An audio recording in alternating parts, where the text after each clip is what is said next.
Hello, we are 5 students from Las Kagskolan, and I will start by going through the history of Kalmar Castle.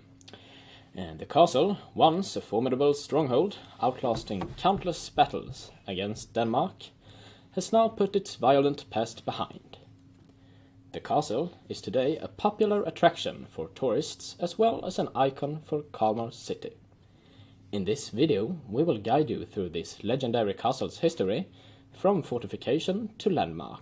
Its transformation is as fascinating as its history is rich. Back in its early days, ever since the 1100s, Kalmar Castle played a pivotal role in Sweden's ongoing warfare against Denmark, which for a long period was the nemesis of our nation. Danes came and went, but the castle remained.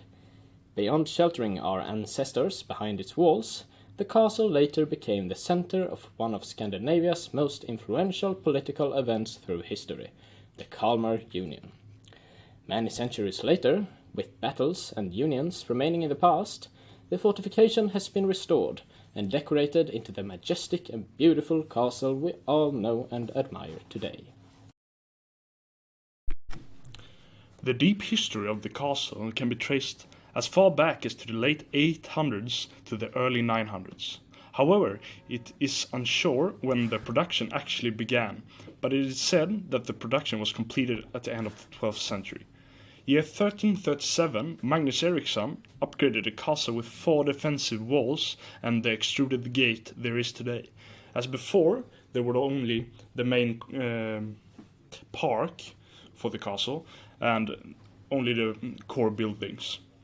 It was more of a luxury building or a house than it was a castle today. He had the intention to make the castle practical against the attackers, as I said before, instead of the luxury housing that it was before. And in the 14th century, the castle was an icon to the newly formed Kalmar Union, an alliance between the Nordic states. This alliance was formed by Queen Margareta, and she had been queen for the whole north throughout the 14th century. And then later in the 16th century, the so-called Glansperioden, Henrik von Cullen rose 4 towers that made the castle a statement and a functional bastion.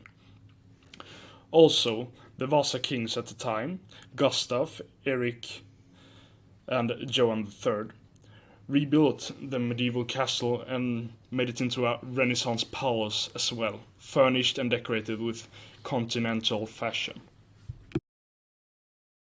In the end of the 17th century did the castle cease to be a castle for kings. In connection with this, a long time of decay began in the castle. The castle's inner collapsed whilst the outer side were maintained just enough for the castle to be remained. 1766 were the castle in such bad shape, so it was decided to rebuild the broken parts inside and outside the castle, including the rotten floors and the broken wall. After the castle had been rebuilt, it was used as the crown distillery, and some parts of the castle was used as a prison. Year 1850, Kalmar Castle ceased to be used as a prison, and the government at the time gave the castle a fund for renovations. This made it so you could access the inner towers and the history that had decayed through the hundreds of years it was forgotten. Since then, the castle has been maintained and is today Sweden's best preserved Renaissance castle. During the early 17th century, Kalmar was sieged and conquered by the Danes. This was shortly lived as the Kalmar Wars broke out. This resulted in the Danes being pushed out after the Swedes relocating and uniting with other local force in Rusby. The old cemetery is Kalmar's oldest preserved cemetery. It was established in the first half of the 13th century, when the church of Bykyrkan, or the St.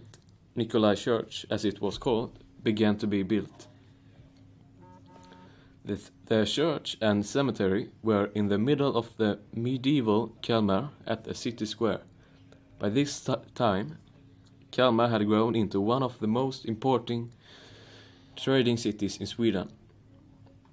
The proximity to the border with Denmark, today the border between Småland and Blekinge, made the city an important attachment. At the old cemetery, there are today stones that mark where the church stood until the 1670s when it was blown. Then the cathedral at Kvarnholmen was almost ready and the city center had moved there. However, the cemetery remained and was used until 1860s when the southern cemetery next to the castle was ready.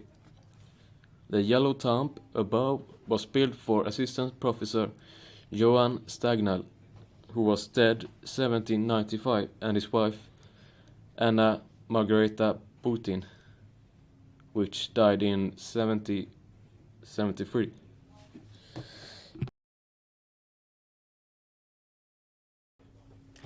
The castle now has ended its period as an important defensive structure and residence for the King of Sweden, and instead has begun to be used more as the most usual castles today, for tourism.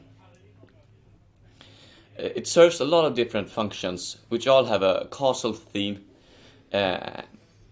Like, you can go on guided tours around the castle, both with an ordinary guide that will explain and show you the different features of the castle, or you can go and have a play which gives you the experience of a evening in the castle.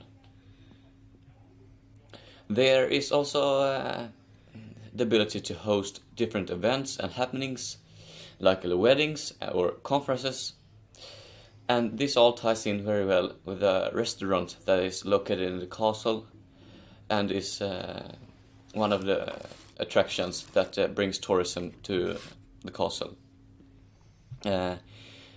It gives the customers and the people who dine a very different and unique experience from different restaurants, and make them feel like kings and queens with authentic cutlery, and gives them a unique experience.